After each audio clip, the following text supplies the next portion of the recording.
যাদের দিলের মধ্যে বাইতুল্লাহর আকর্ষণ আছে, মহব্বত আছে, হজ করতে মনে চায়, কিন্তু আপনি যাইতে পারেন নাই, এই রকমের আপনি 5টি আমল করবেন বাংলাদেশে বৈশা, এই বাউনিয়াবাদে বৈশা, আপনি ফুটপাতে বৈশাও যদি থাইকাও যদি 5টি আমল করতে পারেন, হজ না কইরাও আপনার আমল নামে আল্লাহ হজের সওয়াব দিয়া দিবে। সুবহানাল্লাহ। কয়টা আমল করলে? 5টি বিশেষ আমল কোরআন হাদিস দ্বারা আমরা প্রমাণ পাই। এই 5টি আমল যদি কোনো আল্লাহর বান্দা, এ আমার বাবা 5টি আমল চাই, সে ধনী হোক গরিব হোক, তাই বলে মনে করে না তাই তো আমার হজের দরকার নাই। হ্যাঁ, ওখানে ফিজিক্যাল উপস্থিত হয়ে হজ করলে যেই পরিমাণ আপনার দিলের মধ্যে খোরাক হবে, হয়তো ওইটা এখান থেকে হবে না, কিন্তু হজ করার দ্বারা হজ কবুল হইলে যেই পরিমাণ সওয়াব, ওই পরিমাণ সওয়াব আল্লাহ আপনার আমল নামায় দিয়া দিবে। সুবহানাল্লাহ। আল্লাহ এক চুল পরিমাণও কমতি করবে না। পুরোপুরি একটা হজ করলে যেই পরিমাণ সওয়াব, ওই পরিমাণ সওয়াবই দান করবে। কয়টি আমল করলে? 5টি আমল। প্রতিটি আমলের মধ্যেই হজের সওয়াব আছে। এই জন্য গরিব মানুষ কোমরটা বাইন্দা, হজের সময় আমার হাজি ভাই হজে গেছে, আমি যাইতে পারলাম না, আল্লাহ ও তো একবার হজ করবে, আমি প্রতিদিন 10টা করে হজ করব, যেহেতু আমার জন্য সুযোগ আছে। তাহলে আপনি যদি এইভাবে করতে থাকেন, এইভাবে আল্লাহকে ডাকতে থাকেন, কসম আল্লাহ, আমার আল্লাহ রব্বুল আলামিন আপনাকেও এক সময় দাওয়াত দিয়া মেহমান বানায় তার ঘরে নিয়ে নিবে। সুবহানাল্লাহ। এক কুলি, এক লেবার, যে হাজিদের মাল টানতো জাহাজে উঠাইয়া দিল বাংলাদেশ থেকে। চিটাগাং থেকে যখন হজের সফর নদী পথে ছিল, পোর্ট থেকে যখন এই জাহাজগুলো ছাড়ত, এক কুলি লেবার, এই দেশের লেবার, সে যখন হাজিদের সামানাগুলো উঠায়, মাঝে মাঝে সামানাগুলো ধইরা জড়ায় কান্ত, আল্লাহ এই সামানাগুলোর এই ব্যাগটার কত নসিব ভালো, এই ব্যাগটা বাইতুল্লাহ যাবে, তোমার ঘর দেখবে, আমি পারলাম না। কুলি হয়ে কাঁদতেছিল। আল্লাহ তাআলা ওই কুলির চোখের পানি এতটা পছন্দ করেছে, আল্লাহ তাআলা পরের টিপে, পরের সফরে ওই কুলিকেও আল্লাহ তাআলা হাজি বানায়া তার ঘরের মেহমান করে দিছে। সুবহানাল্লাহ। তার ঘরের মেহমান বানায় আল্লাহ হাজি বানায় দিছে। সুবহানাল্লাহ। জোরে কর সবাই। আল্লাহ পারে কি পারে না? এই জন্য দিলের আকর্ষণ লাগবে, দিলের মধ্যে ক্ষুধা থাকতে হবে, তামান্না থাকতে হবে।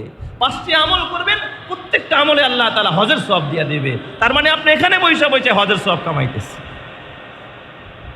1 নম্বর আমল হলো, এ আমার বাবা, 1 নম্বর আমল হলো, যদি কোনো আল্লাহর বান্দা 5 ওয়াক্ত নামাজের পর, সহিহ ইবনে হিব্বানের মধ্যে হাদিস আসছে, সহিহ হাদিস, এক চুল পরিমাণ, বিন্দু পরিমাণ কোনো সন্দেহ নাই। সহিহ ইবনে হিব্বানের মধ্যে আল্লামা ইবনে হিব্বান রহমাতুল্লাহ আলাইহি বলেন, কোন আল্লাহর বান্দা যদি 5 ওয়াক্ত নামাজের পরে 33 বার সুবহানাল্লাহ পড়ে, 33 বার আলহামদুলিল্লাহ পড়ে, 33 বার আল্লাহু আকবার পড়ে, আবার কোনো বর্ণনায় আসছে 34 বার আল্লাহু আকবার বলে, যেটাই করেন আপনি, 33 বার সুবহানাল্লাহ, 33 বার আলহামদুলিল্লাহ, 34 বার আল্লাহু আকবার। আমরা তো শুধু ফজরে আর আসরে পড়ি, অন্য নামাজে পড়ি না। 5 ওয়াক্ত নামাজের পরে, 5 ওয়াক্ত নামাজের পরে যেই আল্লাহর বান্দা 33 বার সুবহানাল্লাহ, 33 বার আলহামদুলিল্লাহ, 34 বার আল্লাহু আকবার, যখন কোনো বান্দা এই আমলটা করবে, তাসবিহে ফাতিমি পড়বে, আল্লাহর রাসূল বলেন তার আমল নামার ভিতরে আল্লাহ তাআলা একটা কবুল হজের সওয়াব দান করে দিবে। আর একটু জোরে কোন, আরো জোরে বলেন। তাহলে পুরস্কারটা ছোট না বড়? এই আমলটা করতে আমার মনে হয় 2 থেকে 3 মিনিটের বেশি লাগে না। আজকেও কিন্তু জুমার পরে এই একটা হজ কইরা এখান থেকে যাওয়া সম্ভব না অসম্ভব? কথা বলেন না কেন? ওয়াজ শুনবেন, কিন্তু এগুলো তো আমল করবেন কবরে গিয়া, তাই না? এখন তো ব্যবসা বাণিজ্য আছে, ঘর বাড়ি আছে, বিবি বাচ্চা আছে, হুজুর এগুলো শুনে রাখি, কবরে যায় লই শুয়ে শুয়ে আমল করবো না, কি করেন না? এখন থেকে প্র্যাকটিস করতে হবে। আর এখন এখন আরে কালকে যদি মরে যান, আগামী জুমার আগেই যদি আপনি মরে যান, মুয়াজ্জিন সাহেব আমার বলতেছে আজকে হুজুর খালি একের পর এক মৃত্যুর এলান আসতেছে, আমার দিলের ভিতরে ভয় ঢুকে গেছে। আল্লাহ, কত মানুষ দেখলাম একের পর এক সব চলে যাচ্ছে, আমিও তো একদিন চলে যাব। তো আপনার ভিতরে চিন্তাটা আনায়ন করেন যে আমারও তো চলে যেতে হবে, আরে আমার তো আমলের সময় কোথায়? এখন দুনিয়া নিয়ে ব্যস্ত হয়ে পড়লাম, আমলের সময়টা কোথায়? অতএব এখন থেকে আমল শুরু করব। আমি পরে রক্তে আসতে পারবো কিনা এরও কোনো গ্যারান্টি নাই। তাহলে 5 ওয়াক্ত নামাজের পরে যদি কেউ 33 বার সুবহানাল্লাহ, 33 বার আলহামদুলিল্লাহ, 34 বার আল্লাহু আকবার বলে, তাহলে অন্যান্য সওয়াব তো পাবেনই, পাশাপাশি একটা কবুল হজের সওয়াব পাওয়া যাবে। সুবহানাল্লাহ বলবেন না সবাই? 7 লাখ খরচ করে যেই পরিমাণ সওয়াব পাইতেন ওই পরিমাণ সওয়াবই পাওয়া যাবেন মাত্র কয় মিনিট? 2 থেকে 3 মিনিট সময়ের মধ্যে। 2 নাম্বার, আরেকটা আমল করলে এখানে থাইকাই হজের সওয়াব পাবেন।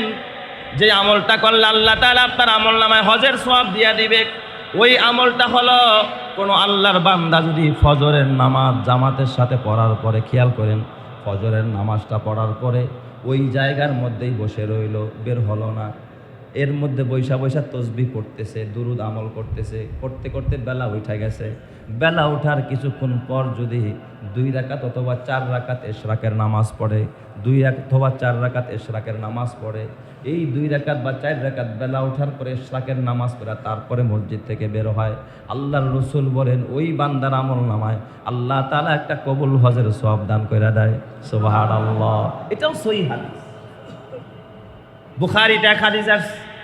আল্লাহ জাল্লা শানুহু বলেন হাদিসে কুদসি, ইয়া ইবনা আদম ইরকালি 4 রাকাতিন মিন আউয়ালিন নাহার আকফিকা আখিরাহু। হে বনি আদম, সকালের শুরু ভাগে আমি আল্লাহকে 4 রাকাত নামাজ দান করো, আমার জন্য 4 রাকাত নামাজ আদায় করো, আমি গোটা দিনের জন্য যথেষ্ট হয়ে যাব।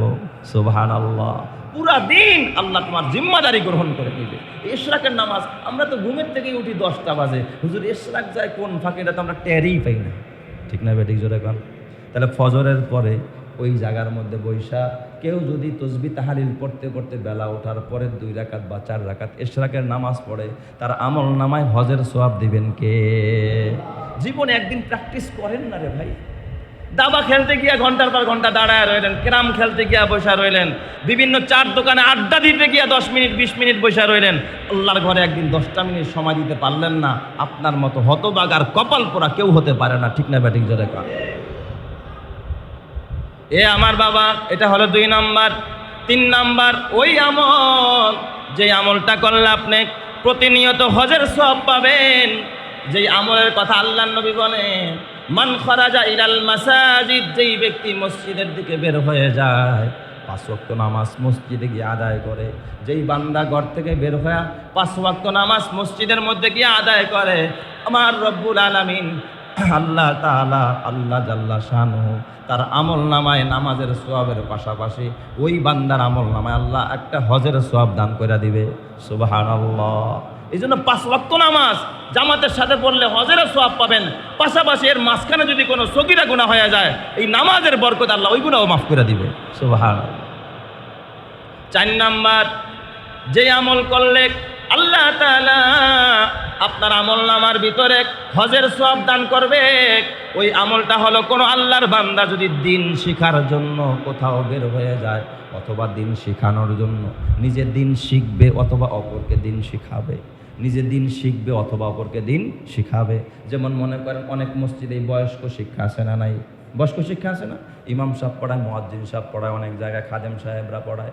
আপনি যদি নিয়ত করেন মসজিদে যাই, ওই খাদেম সাহেবের কাছ থেকে, হাফেজ সাহেবের কাছ থেকে আমি একটা সূরা পড়ব, আমি একটু একটা ঘন্টা টিউশনি মাধ্যমে, অর্থাৎ 1 ঘন্টা আমি তার কাছে প্রাইভেট পড়ব।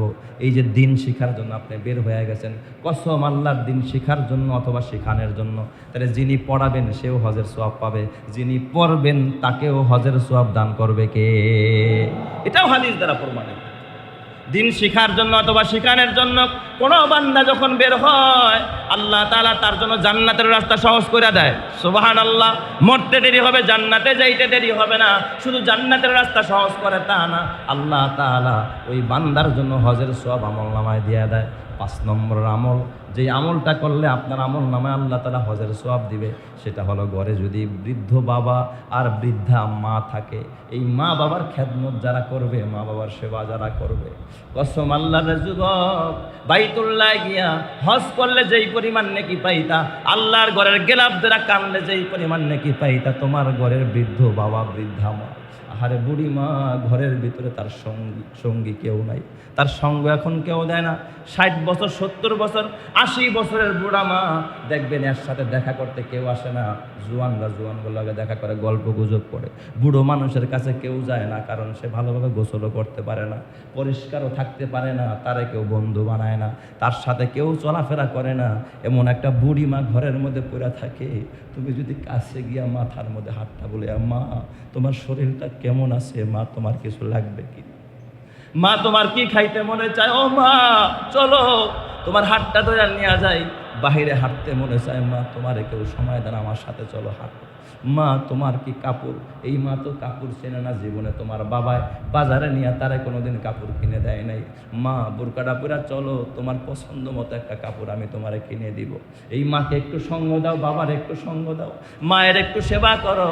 ওয়াইস আল করনি নামক নবীর যুগের একজন মানুষ, নবীরে দেখলেই সাহাবী হয়ে যাইত, জান্নাত ওয়াজিব হয়ে যাইত। চিঠি লিখছে, ইয়া রাসূলুল্লাহ, আমার ঘরে আমার বৃদ্ধা মা, আমার মাকে রাইখা আপনার কাছে আসলে আমি সাহাবী হয়ে যাব। আপনি বলেন আমি কি আপনার কাছে আসবো, আপনার দিদারে আসবো না, আমি মায়ের খেদমত করব। আল্লাহ নবী জবাব দিয়া বলেন, ওয়াইস আল করনি, তুমি মায়ের সেবা করো, আমি নবীর সাথে তোমার দেখা করার দরকার নাই। চিৎকার মেরে করেন আল্লাহু আকবার। ওই ওয়াইস আল করনিকে আল্লাহ কেমন মর্যাদা দান করলেন। ওয়াইস আল করনিকে আল্লাহর নবী হযরতে ওমরকে ওসিয়ত করে গেলেন, ওমর যদি তুমি আমার ওই আশেক ওয়াইস আল করনিকে পাও, তুমি একটু তার কাছ থেকে দোয়া নিয়ে নিও।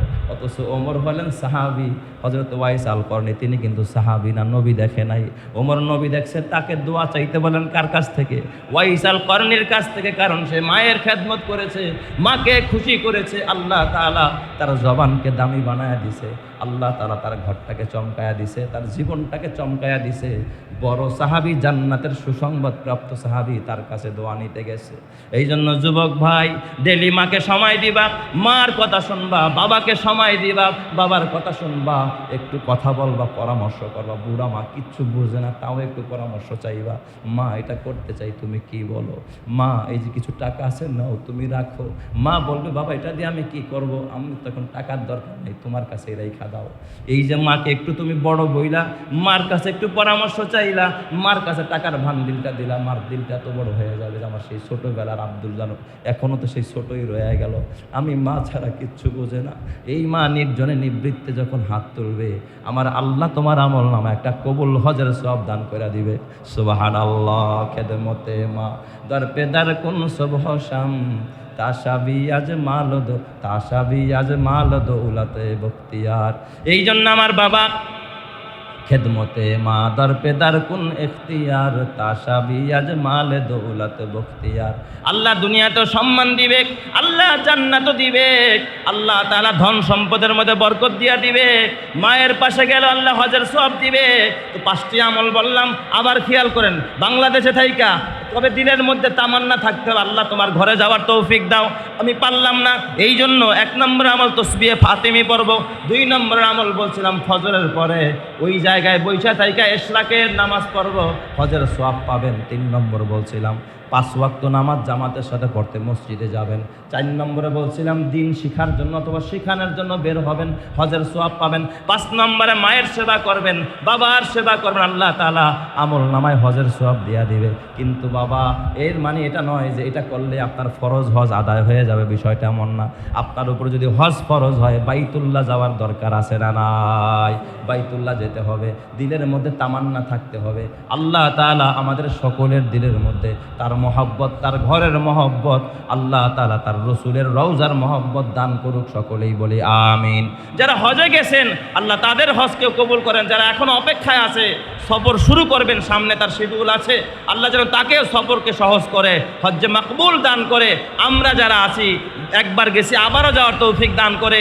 আর গরিব মানুষ যারা, আল্লাহ যেন তাদের স্বপ্ন পুরা করে, আল্লাহ যেন এহরামের কাপড় না পরায়া কাউকে কাফনের কাপড় না মোড়ায়, সকলেই বলি আমিন। আল্লাহ ডাক দিয়া কয়, খলিল আমার, বন্ধু আমার, আপনি বিশ্ববাসীর সামনে হজের এলান করে দেন, বাইতুল্লাহ তাদেরকে আমন্ত্রণ জানান, তাদেরকে দাওয়াত কার্ড দিয়ে দেন। ইব্রাহিম পয়গম্বর সকল মানুষদেরকে সম্বোধন করে বলেন, ইয়া আইয়ুহান নাস আলাইকুমুল হজ, হে লোকেরা, তোমাদের উপর আল্লাহ হজ ফরজ করেছে, তোমরা হজ আদায় করো। মান ইস্তাতা ইলাইহি সাবিলা, যার সামর্থ্য আছে হজ করার। জোরে কোন সুবহানাল্লাহ। ইব্রাহিম নবী এই কথাটা বলেছে, সাথে সাথে আল্লাহ তাআলা এই আওয়াজটা রুহের জগতে, যত মানুষ রুহের জগতে ছিলাম, আমিও ছিলাম, আপনিও ছিলেন, সকল মানুষের কর্ণকুহুরে আল্লাহ তাআলা এই আওয়াজটাকে পৌঁছায়া দিছে। সুবহানাল্লাহ। ওই দিন ওই রুহের জগতের ভিতরে যারা রুহের জগতে থাইকা যারা বলছে লাব্বাইক আল্লাহ, আমি কবুল করলাম, তোমার খলিলের দাওয়াত আমি গ্রহণ করলাম। আল্লাহ গো, তোমার খলিল দাওয়াত দিয়েছে তোমার ঘরে যাওয়ার জন্য, আল্লাহ তোমার বন্ধুর দাওয়াতকে আমি কবুল করলাম। ওই দিন যাদের অন্তর আল্লাহর খলিলের ডাকে লাব্বাইক বলে যারা সাড়া দিয়েছে, যে একবার বলেছে সে একবার হজে যাইতে পারবে, যে দুইবার বলেছে লাব্বাইক আল্লাহ আমি যাব, আমি হাজির আছি, আল্লাহ আমি হাজির আছি, 1000 বার হাজির আছি, 1,00,000 বার হাজির আছি, যে 100 বার লাব্বাইকের জবাব দিয়েছে সে 100 বার হজ করতে পারবে, যে 70 বার জবাব দিয়েছে সে 70 বার হজ করতে পারবে, যে 10 বার জবাব দিয়েছে আল্লাহ তাকে 10 বারের জন্য বাইতুল্লাহ যাওয়ার তৌফিক দেবে। জোরে কোন সুবহানাল্লাহ। তাহলে দেওয়ার মালিক কে? আরো জোরে বলেন না কে? আল্লাহ। এত বড় প্রেমময় একটা জায়গা, আকর্ষণের কোনো শেষ নাই। যারা গরিব মানুষ রিক্সা চালায় তারও হজ করার আকর্ষণ আছে না নাই? যেই বেচারায় ভিক্ষা করে খায়, ভিক্ষুকেরও বাইতুল্লাহ যাওয়ার প্রতি, রসুলের রওজায় যাওয়ার প্রতি আকর্ষণ আছে, কোনো রকমের ত্রুটি নাই। ধনী মানুষের যেমন আকর্ষণ, গরিবেরও তেমন আকর্ষণ। হয়তোবা এখানে এমনও মানুষ আছে যে জীবনেও কোনোদিন হজ করার মতো পুঁজি জোগাড় করার মতো সামর্থ্য তার নাই। আছে না নাই? আছে। কিন্তু ওই মানুষটার দিলের মধ্যে বাইতুল্লাহর মহব্বত আছে না নাই? এ আমার বাবা, আমিও হজে যাইতে চাই বারবার, আপনিও যেতে চান। তামাম পৃথিবীর সব মানুষগুলো বাইতুল্লাহ বারবার যেতে চায়, মক্কায় যেতে চায়, মদিনায় যেতে চায়। এই যে হাজিদের ফ্লাইট, প্রথম ফ্লাইটটি যখন উদ্বোধন হলো, আমাদের ধর্মমন্ত্রী যখন ওনাদেরকে হজ ক্যাম্প থেকে যখন বিদায় জানালো, ওনারা যখন ফ্লাইটে উঠলো, আমার দিলের ভিতরে এই ছবিটা যখন আমি অনলাইনে সামাজিক যোগাযোগ মাধ্যমে দেখলাম, মনটা যেন ব্যাকুল হয়ে আছে। চোখটা বন্ধ করলাম, মনে হয় যেন মনটা আমার সেই বাইতুল্লাহর পাশে চলে গেছে। সুবহানাল্লাহ। কারণ বাইতুল্লাহ দেখার একটা অনুভূতি, আল্লাহর ঘর দেখার একটা অনুভূতি, এটা কাউকে বলে বোঝানো যাবে না। যে ওখানে গিয়েছে সেই শুধুমাত্র জানে, অন্যরা জানে না। আল্লাহর ঘর দেখা দেখা ইবাদত করা, কি পরিমাণ আকর্ষণ আল্লাহ তাআলা এর মধ্যে পয়দা করছে। জোরে কোন সুবহানাল্লাহ। আর কেনই বা আকর্ষণ হবে না? এই ঘরের প্রতি আকর্ষণ তৈরি করার জন্য ইব্রাহিম খলিলুল্লাহ আল্লাহর কাছে দোয়া করছে, রব্বানা ইন্নী আসকানতু মিন যুররিয়াতি বিওয়াদিন গায়রি যি দারইন ইনদা বাইতিকাল মুহাররম রব্বানা লিয়ুকিমুস সালাহ ফাজআল আফইদাতাম মিনান নাসি তাহওয়ি ইলাইহিম। আল্লাহ, তুমি মানুষের অন্তরগুলো এদের প্রতি ঝুঁকায়া দাও। এই ঘরের প্রতি, এর অধিবাসীদের প্রতি, এই স্থানের প্রতি মানুষের অন্তরগুলো আকর্ষিত করে দাও। এই জন্য কিয়ামত পর্যন্ত যত মানুষ আসবে বাইতুল্লাহর প্রতি আশেক হয়ে থাকবে, ব্যাকুল হয়ে থাকবে, চাতক পাখির মতো তাকিয়ে থাকবে বাইতুল্লাহ যাওয়ার জন্য। কথা ঠিক না বা ঠিক জায়গা? ওইটা যে যতবার গেছে তার মধ্যে আকর্ষণ তত বেড়ে গেছে। হুজুর, আমরা তো গরিব মানুষ, যাইতে পারি না। তাহলে আমরা তো আফসোসই করব, জনম জনম আফসোস করলাম, হজ করতে পারলাম না, রিক্সা চালাই, গরিব মানুষ, হজ করতে পারি নাই। আমি বলি, যারা গরিব অসহায় তাদের জন্য হজের একটা সুযোগ আছে না নাই? এই জোরে বলেন, আছে না নাই? ব্যবস্থা করে দিয়েছেন কে? আল্লাহ।